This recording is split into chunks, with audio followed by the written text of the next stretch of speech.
Our top story this Monday.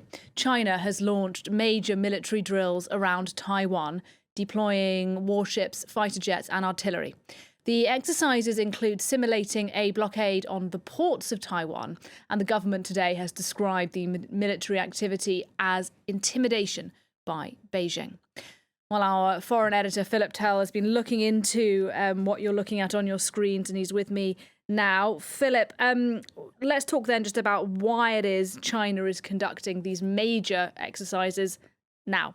I think, Nadia, there are three main reasons for this. The first one is that Taiwan has just received a huge package of arms and weapons from the United States, $11.1 billion worth pledged by the Trump administration, which has seriously annoyed the Chinese, which have already announced that they are going to impose sanctions on at least 20 US firms operating in China. You can see on this map here the areas around the island of Taiwan, which the Chinese military is currently using to perform its military exercises.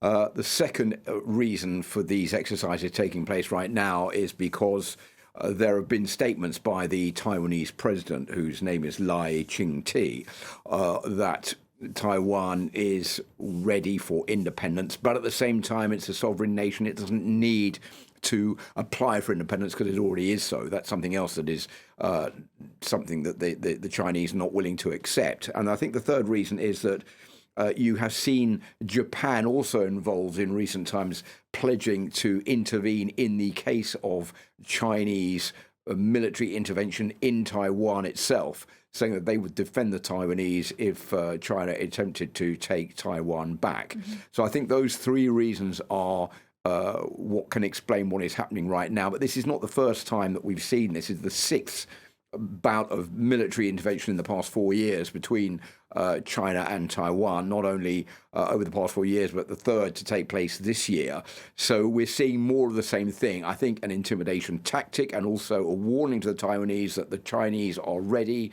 And this is something that is not going to happen, or maybe going to happen, but it's definitely going to happen. But we don't know exactly when that is going to be. And look, from the American perspective then, we have Donald Trump committing to this major arms investment for Taiwan, $11 billion, as you say.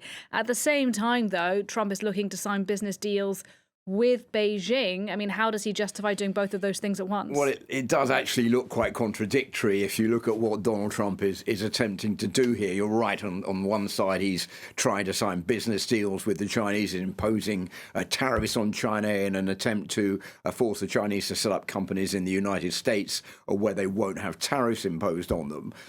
So there is movement by the Trump administration to try to woo the Chinese. And I think that the fact that they've signed this deal with Taiwan, it's part of Washington being bound by law to provide Taiwan with defense weapons. This is something that the former President Joe Biden was saying was something important, mm-hmm. and that the US would defend Taiwan militarily. So that explains why the US is doing this. But I think Donald Trump wants to use it as a bargaining chip, saying, OK, we're going to give you these weapons to the Taiwanese. Well, look, the Chinese, if you don't want us to keep negotiating with the Taiwanese, why don't you sign some business deals with us? So it's a way of being able to rein China into the situation by saying, if you want us to play ball with you, then we will. But that will entail also you playing ball with us when it comes to setting up companies and industry in the United States. So definitely a bargaining chip on the part of Donald Trump. What we don't know right now is where does this lead the Americans, or where does this leave the Americans in the event of a military intervention in Taiwan? Would Donald Trump, for example, as Joe Biden said he would, send in US troops to defend the Taiwanese if the Chinese decided they wanted to take the island back any time?